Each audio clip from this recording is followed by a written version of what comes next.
Hello friends, कैसे हो आप सब। आशा करती हूँ आप सब मस्त और स्वस्थ होंगे। दोस्तों, आज मुझे फ्लाइट पर जाना है, पर मैंने सोचा आज फ्लाइट पे जाने से पहले आपको एक छोटी सी स्टोरी सुना के जाती हूँ, क्योंकि वैसे भी काफी दिन हो गए स्टोरी सुने। तो चलिए आज मैं आपको स्टोरी सुनाती हूँ। स्टोरी कुछ ऐसी है।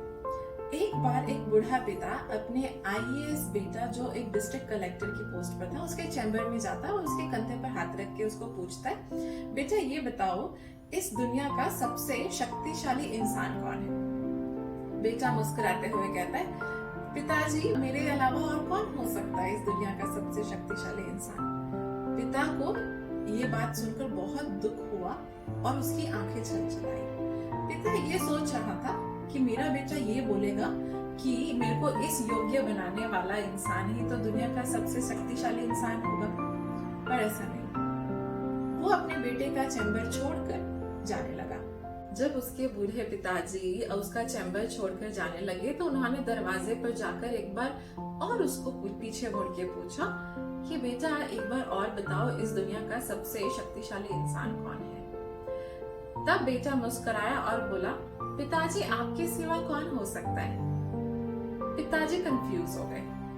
पिताजी उसे बोले, अभी तो तुम कह रहे थे कि इस दुनिया का सबसे शक्तिशाली इंसान मैं हूँ, और अभी अब तुम कह रहे हो अब तुम्हारे पिता हैं, ऐसा कैसे हो सकता है। तब बेटा अपने पिता के पास गया और उनका हाथ पकड़कर वापस अपनी कुर्सी पर लाके बिठाया।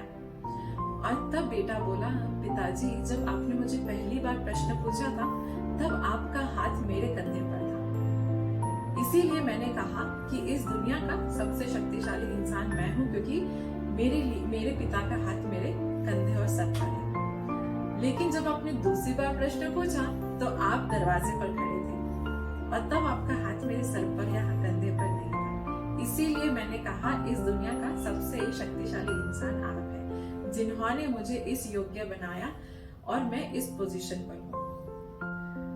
ये बात सुनकर बूढ़े पिता की आंखें छलक आई। उसने ये नहीं सोचा था कि उसका बेटा जो ये कह रहा है उसके लिए मैं इतने मायने रखता हूँ। दोस्तों, किसी ने क्या खूब चंद पंक्तियां लिखी हैं। जो पिता के पैरों को छूता है वो कभी गरीब नहीं होता, जो माँ के पैरों को छूता है वो कभी बदनसीब नहीं होता, जो भाई के पैरों को छूता है वो कभी गमगीन नहीं होता, और जो बहन के पैरों को छूता है वो कभी चरित्रहीन नहीं होता, और जो गुरु के पैरों को छूता है उस जैसा कोई खुशनसीब नहीं होता। दोस्तों, बेसिकली इस स्टोरी की थीम ये है कि अच्छा दिखने के लिए मत जियो, लेकिन अच्छा बनने के लिए जियो। आशा करती हूँ आपको ये स्टोरी पसंद आई होगी। अगर आपको स्टोरी पसंद आई तो प्लीज मेरे चैनल को लाइक, शेयर एंड सब्सक्राइब करना ना भूलें।